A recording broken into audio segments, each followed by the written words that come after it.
Hi ma, this is Maga exercise 8.1 fifth sum.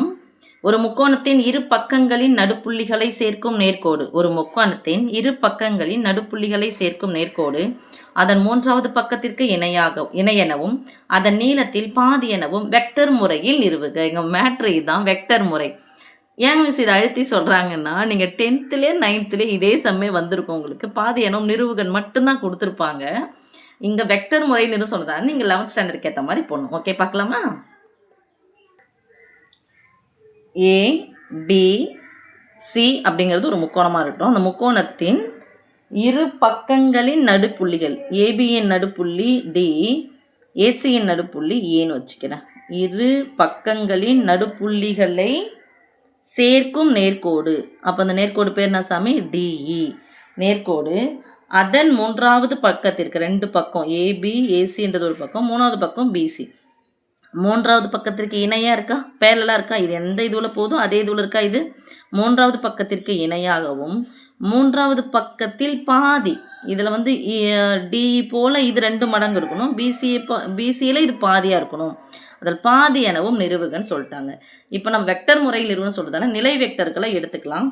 அப்போது முக்கோணம் ஏபிசியில் ABC என்பது முனைப்புள்ளிகள் என்பவை முனைப்புள்ளிகள். ஓகே, இதில் பக்கங்கள், முக்கோணத்தின் பக்கங்கள் ஏபி ஏசி அண்ட் பிசி. ஏன்னா அது மூன்றாவது பக்கத்திற்கு இணைன்னு சொல்லிட்டாங்க, அதனால் மூன்றாவது பக்கம் வந்து நான் பிசியாக வச்சுருக்கேன். ஓகே, டி மற்றும் இ என்பன யாருடைய மையப்புள்ளிகள்? மையப்புள்ளிகள் அல்லது நடுப்புள்ளிகள், ரெண்டுமே ஒன்று தான். உங்கள் புக்கில் உங்களுக்கு நடுப்புள்ளிகள்னு கொடுத்துருக்காங்க. ஏபி மற்றும் ஏசியின் நடுப்புள்ளிகள். ஓகே சாமி, இப்போ ஏபிசியின் முக்கோணம் ஏபிசியின் நிலை வெக்டர்கள். ஏன்னா வெக்டர் முறையில் தீர்க்க சொல்லியிருக்காங்க, வெக்டர் முறையில் நிரூபிக்க சொல்லியிருக்காங்க. நிலை வெக்டர்கள் முறையே, ஸோ நிலை வெக்டர்கள் முறையே OA vector equal to A vector, OB vector equal to B vector, OC vector equal to C vector. Okay, இப்போ டி என்பது ஏபியினுடைய மையப்புள்ளி ஆகிடுச்சா? நம்ம இங்கே கூட போட்டுட்டுருக்கலாம்.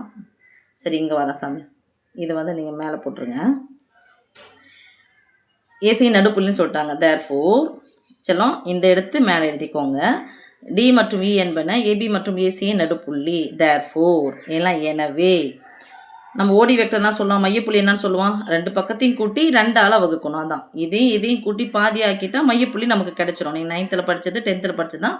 மையப்புள்ளின்னு சொன்னாவே என்னது? x1 + x2/2 y1 + y2/2. இங்கே நமக்கு நிலை வெக்டருக்கு தான் கொடுத்துருக்கோம். அதனால் இந்த பக்கம்னு சொல்கிறது நிலை vector. OA vector plus OB vector by 2 that is equal to OA vector a வெக்டர்னு சொல்லலாம், ஓபி வெக்டர் பி வெக்டர்னு சொல்லலாம், பை 2. ஓகே, அடுத்தது OE vector. OE vector equal to OA vector, ஏன்னா இந்த பக்கத்தை இது பண்ணுதுவா, OA vector plus OC vector by 2. அப்போ OA vector a vector plus c vector by 2. இப்போ எனக்கு இந்த பக்கம் இந்த 2 புள்ளிகளையும் என்ன பண்ண சொல்கிறாங்க? எனக்கு சொன்னாங்கல்ல.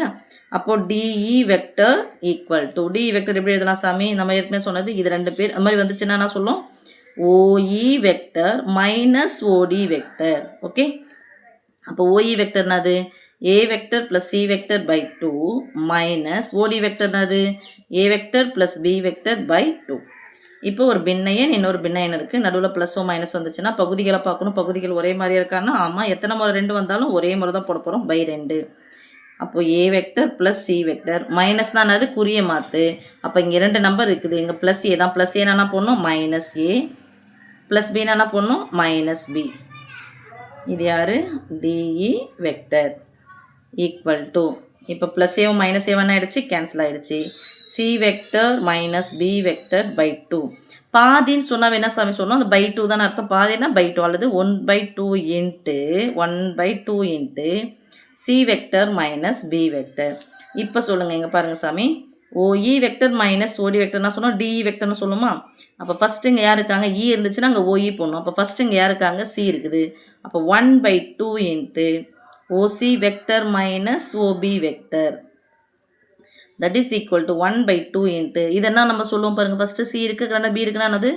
PC vector. அப்போ மூன்றாவது பக்கத்தில் யாரு? டிஇ வெக்டர் ஆனது மூன்றாவது பக்கத்தில் பாதி. அதுக்கு இணை அப்படின்னு சொல்கிறது என்னன்னா, இதுவும் இதுவும் பேரலல் சொல்கிறது.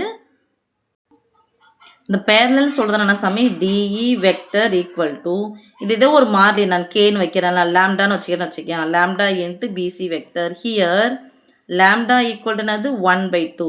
அப்போ இதுவும் சமமாக தான் இருக்குது. இது ஏதோ ஒரு மாறிலியோடைய பெருக்கலாக இருக்கும்பொழுது இந்த டிஇயும் பிசியும் எப்படி இருக்கு சாமி? பேரலாக இருக்கும். therefore now this implies DE இணைன்னு சொன்னா சொல்லுவோம் parallel பிசி மற்றும் என்னது இது இருக்கு இல்லையா, இணை மற்றும் மூன்றாவது பக்கத்தில் பாதி. என்ன சொல்கிறது? DE equal to 1/2 into PC vector hence proved. ஓகேம்மா, அவ்வளோதான்.